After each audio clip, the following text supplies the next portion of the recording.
मौसमी इन्हें ने लिखा है, प्रणाम अनंत श्री, मुझे बहुत क्रोध आता है और तब बस चुपचाप रहने का मन होता है। उस समय कोई मुझसे बात कर ले तो उस पर ही गुस्सा निकलता है, पता नहीं क्यों आता है, बस आ जाता है, प्लीज़ गाइड। तो मौसमी तो बढ़िया बात है, गुस्सा आता है, क्रोध आता है तो चुपचाप रहने का मन करता है। ये तो बड़ा शुभ लक्षण है ना। गुस्सा आए और चीखने चिल्लाने का मन करे तो इससे बेहतर है चुपचाप बैठ जाने का भाव बन जाए।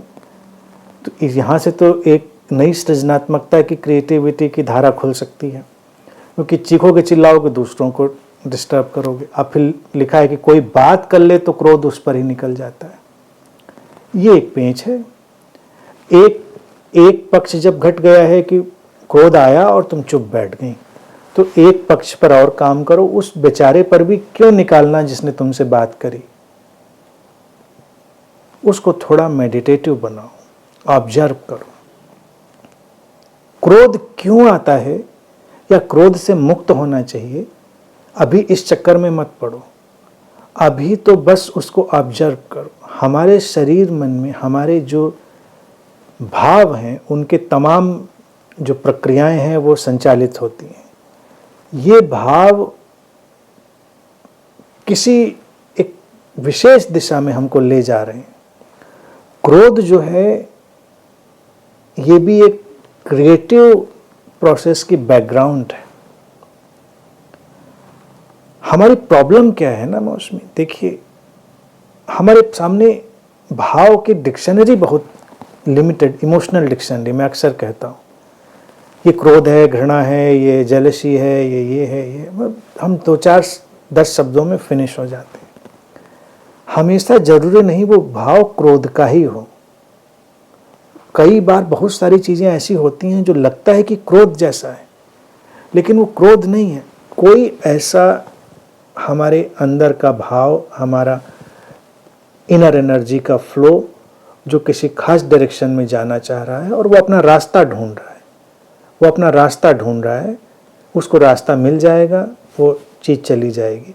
लेकिन हम जब किसी के ऊपर क्रोध निकालने वाली टेंडेंसी में पड़ते हैं ना, तो इसलिए पड़ते हैं क्योंकि वो हमारी आदत का हिस्सा है। क्योंकि ये अंदर कुछ बेचैनी हो रही है तो हमको लगता है इसको किसी के ऊपर निकालना है या इसको हमको इसी तरह से उपयोग में लाना है। हमने देखा है चारों तरफ, हमने भी किया है, तो ये हम कंडीशनिंग का शिकार हैं उसके। लेकिन हो सकता है ये कोई ऐसा इस समय का फ्लो है जो हमारे अंदर आया है, जो अपने एक्सप्रेशन में अगर नहीं जाता है तो हमको किसी अलग डायरेक्शन में ले जाएगा, किसी अलग क्रिएटिव प्रोसेस में ले जाएगा। अब क्रिएटिव प्रोसेस का मतलब बहुत कुछ हो सकता है। कई बार तुम ये भी देखोगी, अगर एक्सपेरिमेंट करोगी, क्रोध आया बिना किसी कारण के, तुम चुपचाप बैठ गई, तुमने किसी पे क्रोध भी नहीं किया, तुम कुछ काम करने लग गई, तुम किचन में चली गई, तुमने खाना बनाया, तुमने एक प्याला चाय बनाई, तुमने या तो अपने कपड़े ठीक करने लग गई, तुमने कुछ ऐसा काम शुरू कर दिया कि थोड़ी देर के लिए जो क्रोध आ गया था उस पर से जाहिर तौर से तुमने अपना फोकस हटाया। उसके थोड़ी देर बाद तुम देखोगे अचानक जैसे बड़ा अच्छा लग रहा है, बड़ा शांति से अनुभव हो रही है। वही जो एनर्जी जनरेट हुई थी अब वो ट्रांसफॉर्म होकर तुमको एक अच्छे भाव दशा की तरफ ले आई है। इसलिए क्योंकि तुमने उस पर ध्यान नहीं दिया और वो अपना रास्ता बनाकर आगे निकल गई। जैसे अचानक देखो तुम एक पानी का फ्लो आए और सामने एक चट्टान आ जाए तो आवाज आती है, लेकिन जब वो रास्ता पानी बना लेता है तो आवाज चली जाती है। क्रोध हमारे सिस्टम का ऐसा ही एक सिम्टम है जब हमारी इनर एनर्जी कोई रास्ता ढूंढ रही है। क्यों ढूंढ रही है, क्या करना चाहती है, ये अलग विषय है, हमको उसमें नहीं पड़ना है। मूल बात है उसको हैंडल करना, उसको सेटल करना, मूल बात ये है। तो जब अब अगली बार क्रोध आए और चुप होने का मन होता है तो बेशक चुप हो जाओ। चुप होने के बाद फोकस शिफ्ट करो। क्रोध आ चुका है, आने दो।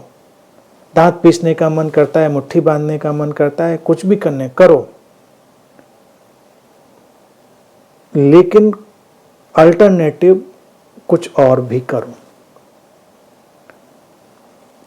वहाँ से अपना फोकस शिफ्ट कर लो और फिर वो जो इनर एनर्जी का फ्लक्चुएशन है वो ट्रांसफॉर्म होकर किसी अलग पॉजिटिव डायरेक्शन में जिधर वो जाना चाहता होगा चला जाएगा। उस पर ज़्यादा ध्यान अगर दिया जाएगा तो वो परेशानी पैदा करे, उस पर ध्यान नहीं देना है। ध्यान देने से वो डिस्टर्ब होता है, वो अपना काम नहीं कर पाता है।